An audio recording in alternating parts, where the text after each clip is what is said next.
Yeah, good afternoon. Again, want to just say how much I appreciated the Mizzou fan base for Saturday night. What an awesome atmosphere. Everything that I believe and dream that this place can and will be as we continue to build our program moving forward.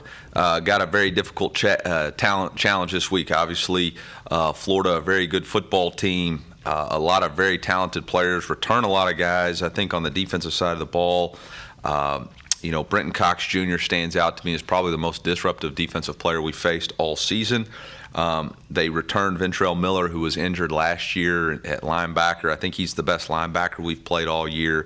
They've got massive size up front on the defensive line. And then their back end is experienced with the two safeties that have played a lot of football, and Jason Marshall Jr. at corner is as good a corner as we've played. So defensively, they're very good. Their defensive coordinator does an outstanding job of mixing coverages, pressures, formation adjustments, not giving you the same picture. Offensively, it starts with their quarterback, Anthony Richardson. Very talented quarterback that can run and throw. He's got great command of what Coach Napier is trying to do offensively. Coach Napier is a very good football coach and knows exactly how he's building his team each week and what they're trying to do offensively to win. And they put their quarterback in the right situation. They're very big and physical up front with their offensive line. They've got a tremendously talented running back room. So it'll be a very difficult challenge. I think the challenge for us this week is to recreate the process and not get caught up in the outcomes.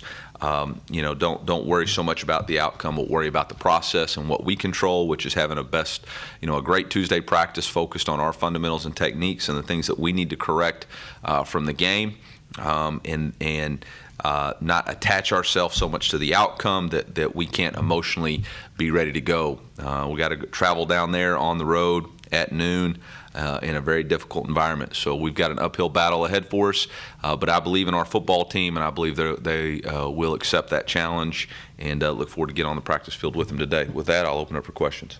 Eli, when you talk about process, and you've mentioned a lot the last few weeks about the fight you see in your team, yep. How have you seen your group, develop that trait of running to the fight, as you mentioned? Yeah, just continue to show up. It's easy to look at the obstacles or say, I've been doing this for so long, but it's not working. It's kind of like going on a diet. Just because you've done it right for 15 days and you don't get the results you want, you got to stick with it. Same thing with working out. Same thing with building a program and finding ways to win. You got to stick with the process, recreate the process every week. And I'm proud of not only our players, but our coaches not being so attached to the outcomes that they can't emotionally reinvest themselves each week in the process. And I thought last week that's something that we absolutely did. We reinvested in the process and gave ourselves an opportunity. But this week doesn't care what last week did. This week cares about what this week's going to do. After you had time to go back and look at the tape from last week, offensively, what did you see that you kind of liked that maybe you'd want to build on this week? Anything encouraging there? Yeah, I thought there was a lot of things encouraging going against that defense. Score 22 points. I thought we were able to run the football effectively. We, created some explosive plays down the field, threw the ball down the field. But ultimately, we had too many drives that came up empty as far as touchdowns in the red zone, and obviously critical penalties and critical situations, and we've got to improve in third downs. But I thought there was a lot of things that were good from that game. Having bounced back last week, like you said, coming off such a tough game, is it easier to do this week, harder to do, no different, having to do it the second week in a row? We'll find out. I don't know. We'll find out. It's going to be up to the coaching staff to be resilient, and the players to be resilient, and again, not attach themselves to the outcome, but attach themselves to the process. And we know what it takes and what it looks like in order to play that way, and you got to recharge yourself emotionally, and you got to figure out how to dig deep. And the only thing guaranteed in the game is a win and a loss. So that's the only outcome that's going to matter, and you got to reinvest yourself knowing that either one of those is an option. So, Eli, having coached against Napier in the Sun Belt? Is there much carryover in what he does and what his teams are about when you watch him? Yeah, fundamentally sound, control the lines of scrimmage, don't beat themselves. Tactically very sound. Obviously, Coach Napier is very aggressive in fourth downs. He's been that way for a long time. I mean, I think there's a lot of similarities in what they do scheme-wise. Obviously, when we were at Appalachian State, Dave Roberts was the defensive coordinator, but Coach Tony was on the staff. So I think there's some familiarity and consistency there. Coach, what's the key what was the key to the fast start against Georgia as opposed to the starts you guys had against Kansas State and Auburn? I mean, I think defensively we came out and stopped them. 3 plays, created field position for us offensively. In those 2 games, both drives, they were 12, 14-play drives that led to touchdowns. So, and in both games, I mean, against K-State, we scored first, but, I think that's probably a lot of it, coming out and getting a stop early, creating field position, which is what you try to do in the middle 8, and or what we try to do is create an opportunity for us to double up possessions. Obviously, I think we ended up tying the middle 8 this past weekend, but yeah. Eli, you mentioned critical penalties a few times there. Mhm. When you go into training today and for the next few days, do you have, at this point in the season, do you have to readjust the way you teach some of those things, or do you keep going with the same process? Yeah, I mean, flinching on a cadence is discipline, and we've had the conversation, is there something inflection-wise that we're doing? But that's got to get corrected. And then penalties as far as holding and illegal hands to the face, I mean, that's got to be better technique. There was a lot of optimism about Tyron Hopper over the summer coming into the season, but has he exceeded maybe even what expectations you had coming into the year? Last year he had 14 tackles against us, 4 TFLs and a sack, so I think that was the expectation every game. He's a great young man. I'm so proud of him on our football team. He's really battling. He's playing a lot of plays, plays really fast, does what we ask him to do. So he's displaying what we believed he had in him, and yeah. I was going to say, to piggyback off other things about Little Hop, when did you know that the guy who played y'all last year, who had that big game with Ford, when did you know he's going to do that for us every game this season?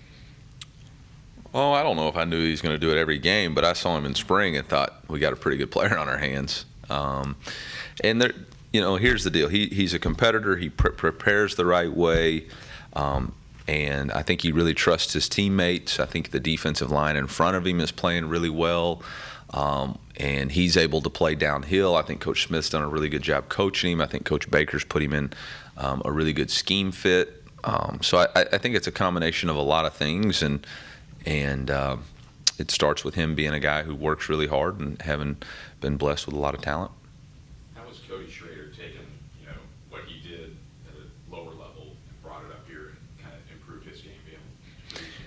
He's a young man who's attached to the process and not the outcomes, and every day is a work day for him. He starts over and comes in and gets treatment and watches tape and exercises. I knew the young man was special, whether it was in the spring or throughout the summer. I mean, he was lifting twice a day. He is very appreciative of the opportunity, and he's a tremendous young man. Do you guys like Tyron Hopper in the portal? Like, does that change how you evaluate film? Like, if you see a guy do something like special against you, like, oh, this guy could be a fit for us if something happens?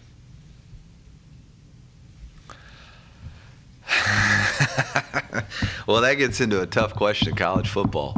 I think, you got to be ready for anybody to get in the portal at any time, I guess. Yeah, I don't know. But that's an interesting question. Do you have to talk to him this week about, hey, Yeah. the emotion and just treating this like another game?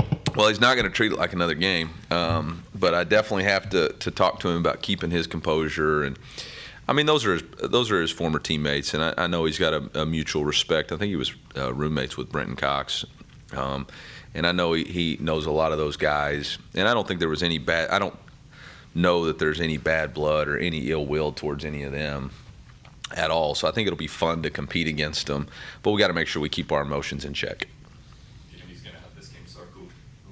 Huh? He's had this game circled on the calendar for all of them. No, I mean, in the SEC, you better bring your A game every game, man. I don't know if you better circle one or not the other. Like, they all got good players, and I doubt it.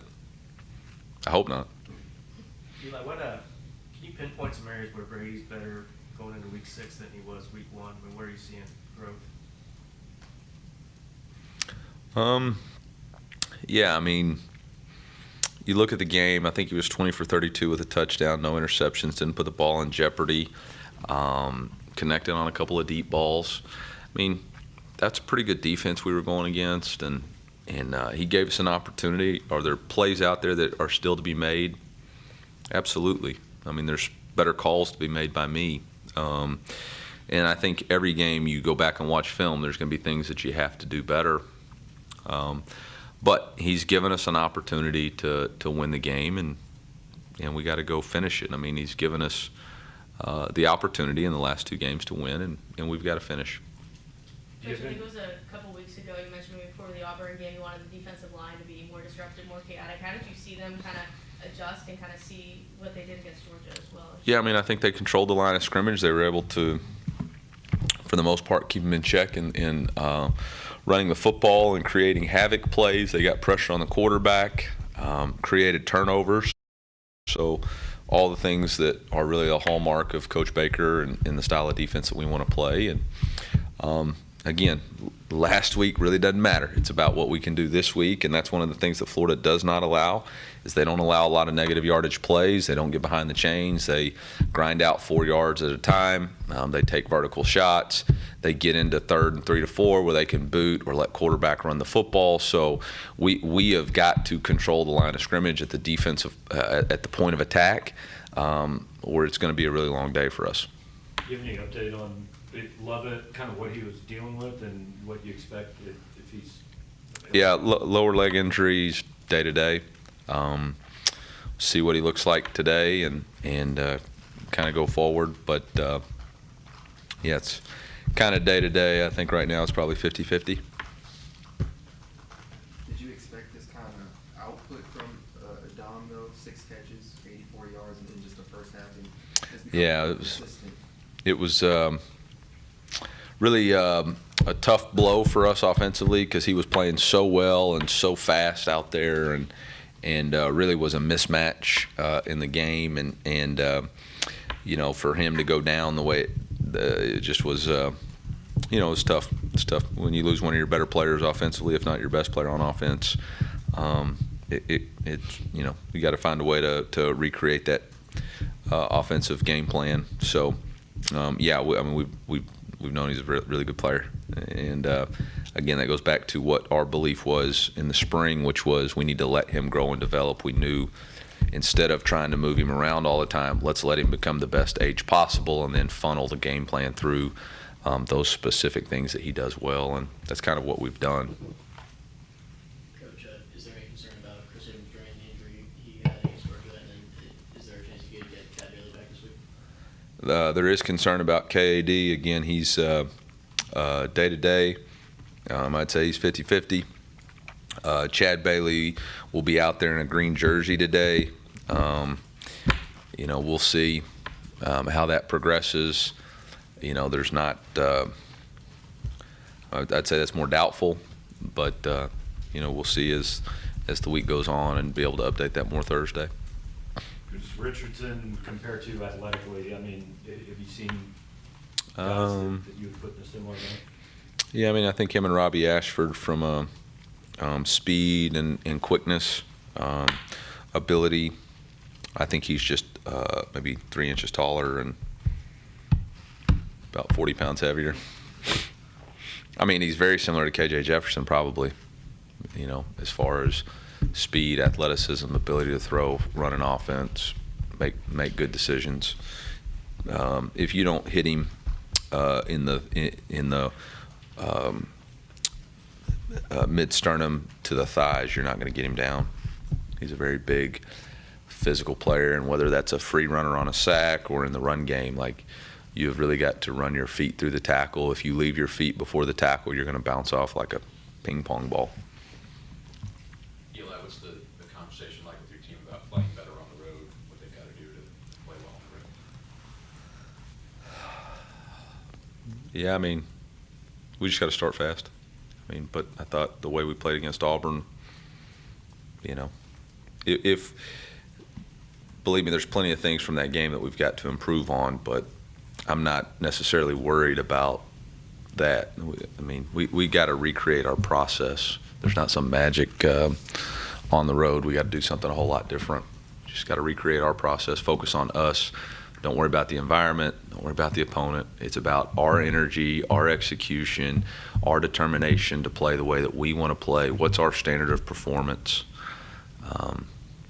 That to me is what it's all about. All right.